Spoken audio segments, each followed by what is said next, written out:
Assalamualaikum warahmatullahi wabarakatuh. Selamat pagi, bagaimana kabarnya anak-anak? Semoga selalu sehat, semangat, dan selalu dalam lindungan Allah Subhanahu wa Ta'ala.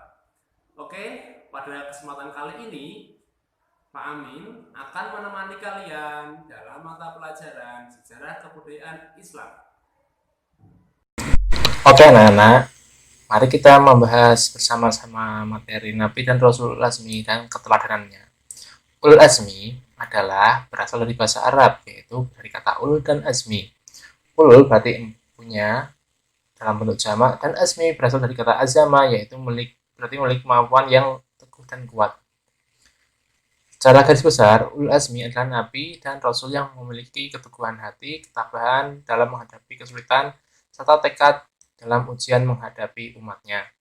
Gelar Ulul Azmi diberikan pada Nabi dan Rasul pilihan Allah karena 1. Sabar, 2. Lapang dada dan memberi maaf, 3. Tekad yang kuat, 4. Tidak tergesa-gesa dalam memutuskan sesuatu.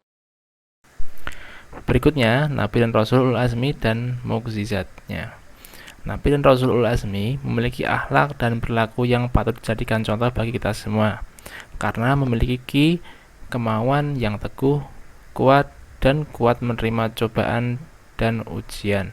Mukjizat adalah kemampuan yang luar biasa yang diberikan Allah kepada Nabi dan Rasul pilihan yang tidak bisa ditiru oleh siapapun. Berikut ini mukjizat Nabi dan Rasul Ulul Azmi. Yang pertama adalah Nabi Nuh alaihi salam. Contoh ujian yang diberikan kepada Nabi Nuh alaihi salam adalah kesabarannya dalam berdakwah dan mendapatkan hinaan dari kaumnya. Nuh tanpa menyerah terus-menerus mendakwah keluarganya, kerabat, masyarakat umum. Hampir 1000 tahun usianya, jumlah umat yang mengikuti tidak lebih dari 200 orang. Bahkan istri dan anaknya yang bernama Kan'an termasuk penentangnya. Atas kehendak Allah Subhanahu wa Ta'ala, Nabi Nuh yang membangkang ditenggelamkan dengan gelombang air bah dan semuanya hancur kecuali Nabi Nuh alaihissalam dan pengikutnya yang beriman.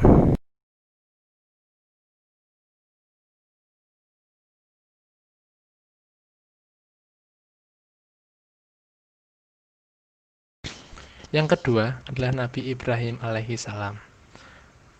Nabi Ibrahim mendapatkan mukjizat berupa tidak hangus terbakar ketika dimasukkan ke dalam tumpukan kayu bakar dengan api yang membara, dapat memanggil burung yang dipotong tiap bagiannya diletakkan di bukit yang berbeda. Contoh ujian Nabi Ibrahim diantaranya yang pertama adalah mendapat perintah dari Allah untuk menyembelih putranya Nabi Ismail. Namun, dengan keteguhan hatinya, Nabi Ibrahim pun ikhlas untuk melaksanakan perintah Allah. Begitupun Nabi Ismail yang selalu meyakinkan ayahnya. Dan atas izin Allah, saat hari penyembelihan tiba, Nabi Ismail pun tiba-tiba diganti oleh domba yang berasal dari surga. Ini merupakan buah dari kesabaran dan keteguhan hati Nabi Ibrahim. Kisah inilah yang menjadi pembelajaran bagi umat muslim untuk melakukan kurban di hari raya Idul Adha. Yang kedua adalah ketika Nabi Ibrahim dibakar oleh Raja Namrud, tetapi Allah lebih berkuasa dalam segala hal. Allah belum menghendaki Nabi Ibrahim mati dan kalah oleh Raja Namrud. Menyaksikan proses pembakaran itu, Raja Namrud dan para pengikutnya tertawa dengan penuh kepuasan. Mereka mengira Nabi Ibrahim telah hancur menjadi abu bersama api itu. Namun begitu terkejutnya mereka setelah api yang dinyalakan dahsyat itu padam. Tiba-tiba Nabi Ibrahim berjalan keluar dari puing-puing bakaran dengan selamat tanpa luka sedikit pun. Nabi Musa alaihi salam. Nabi Musa mendapat mukjizat berupa memiliki tongkat yang dapat membelah lautan dan bisa berubah menjadi ular. Salah satu contoh ujian Nabi Musa adalah tantangan dan ancaman Raja Fir'aun yang mengaku sebagai Tuhan dan kaumnya Bani Israel yang sangat membangkang. Kisah Nabi Musa berawal saat kepemimpinan Raja Fir'aun. Pada saat itu, Fir'aun diramalkan akan ditumbangkan oleh seorang anak. Atas dasar ramalan itulah, Fir'aun memerintahkan untuk membunuh setiap bayi laki-laki yang baru lahir. Akhirnya, ibu Nabi Musa tidak ingin bayi kecilnya dibunuh. Ia pun mencari cara lain untuk menyelamatkan Nabi Musa. Akhirnya, ia menghanyutkan Nabi Musa di Sungai Nil. Atas izin Allah, Nabi Musa yang hanyut pun ditemukan oleh keluarga Fir'aun, yang justru mengadopsinya, bahkan merawat Nabi Musa hingga tumbuh dewasa. Saat dewasa, Nabi Musa mendapat perintah untuk berdakwah. Beliau selalu berhadapan dengan penyihir di istana Fir'aun. Hingga akhirnya, Nabi Musa diperintahkan untuk membelah lautan menggunakan tongkatnya, dikarenakan dikejar oleh Raja Fir'aun beserta pasukannya, dan atas izin Allah, laut itu pun terbelah dan pasukan Fir'aun pun binasa di dalam lautan yang terbelah itu.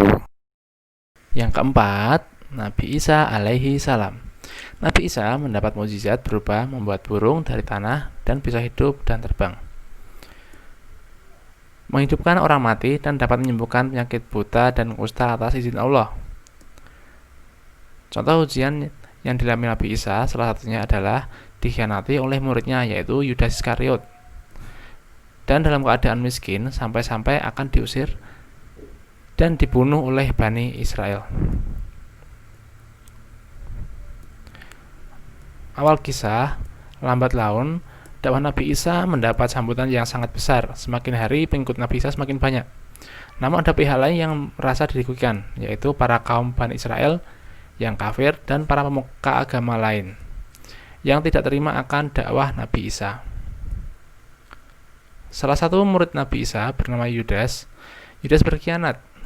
Dia membocorkan tempat persembunyian Nabi Isa. Sebelum saat Nabi Isa akan ditangkap, tiba-tiba Allah mengangkat Nabi Isa ke langit. Kemudian Allah mengubah wajah Yudas dengan wajah Nabi Isa, sehingga akhirnya Yudas mendapatkan pukulan bertubi-tubi dan terus diseret. Tubuh Yudas penuh dengan luka dan wajahnya memar akibat pukulan. Yudas mengembuskan nafas terakhirnya di tiang salib. Dalam Al-Quran disebutkan bahwa Nabi Isa akan diturunkan kembali ke bumi oleh Allah Subhanahu wa Ta'ala sebelum hari kiamat kelak. Allah Subhanahu wa Ta'ala akan menugaskan Nabi Isa untuk menghadapi Dajjal yang suka membuat bencana di bumi. Nabi Muhammad Shallallahu Alaihi Wasallam. Nabi Muhammad mendapat mukjizat berupa yang pertama, Al-Quranul Karim. Salah satu mukjizat Nabi Muhammad yang masih dirasakan sampai saat ini. Kitab umat Islam yang diturunkan berangsur-angsur selama 22 tahun, 2 bulan, dan 22 hari. Kitab suci Al-Quran sejak zaman sahabat sampai saat ini tidak ada perbedaan sama sekali. Hal ini membuktikan bahwa Al-Quran sebagai petunjuk umat manusia. Yang kedua adalah membelah bulan menjadi 2.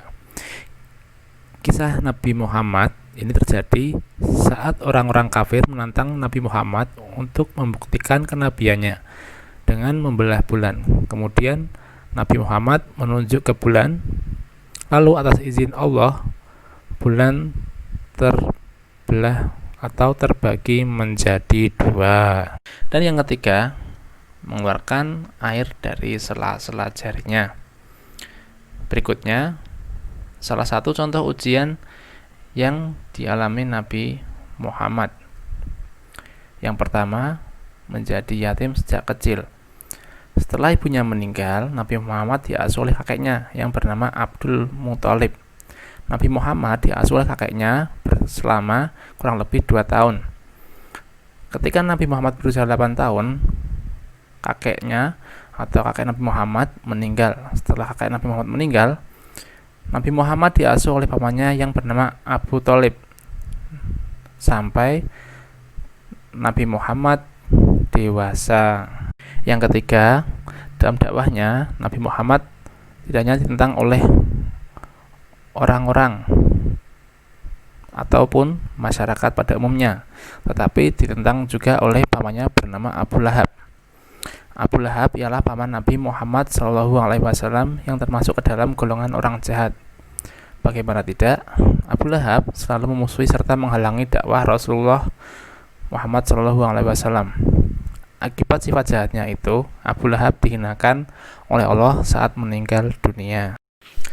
Hijrah bersama umatnya dari Mekah ke Madinah.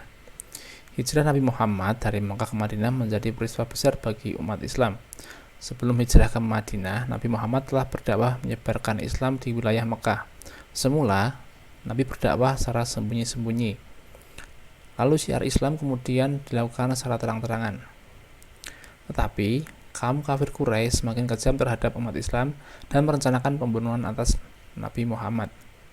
Dalam upaya menyelamatkan dakwah Islam dan Nabi Muhammad dari gangguan kafir Quraisy, Allah memerintahkan Nabi Muhammad untuk hijrah dari Mekah ke Madinah.